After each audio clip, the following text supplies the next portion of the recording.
لاہور سے خبر شامل کرتے ہیں، جہاں 60 سالہ مسیحی شخص عامر جوزف پال توہین مذہب کے الزامات کا تازہ ترین شکار بنا۔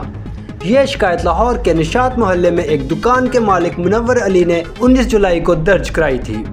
شکایت کنندہ نے دعویٰ کیا کہ عامر نے اپنی دکان میں گفتگو کے دوران پیغمبر اسلام کے بارے میں توہین آمیز تبصرے کیے۔ عامر کو فوری طور پر گرفتار کر لیا گیا اور تفتیش ابھی جاری ہے۔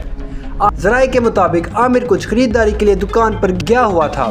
سیاسی اور سماجی مسائل کے بارے میں گفتگو کے دوران عینی شاہدین نے اطلاع دی کہ کوئی مذہبی حوالہ یا توہین آمیز مواد نہیں تھا، لیکن دکاندار نے چند منٹوں میں مقامی مذہبی رہنماؤں کو یہ دعویٰ کرنے کے لیے متحرک کیا کہ عامر نے توہین آمیز بیانات دیے ہیں، جن کی ملزمان اور موجودہ دیگر گواہوں نے تردید کی۔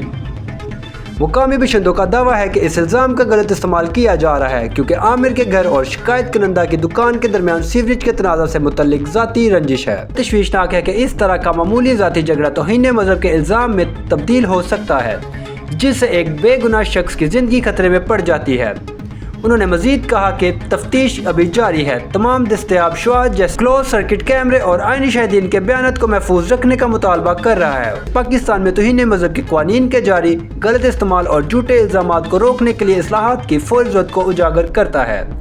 معلومات کا قابل اعتماد ذریعہ CRC، جڑے رہیں CRC کے ساتھ۔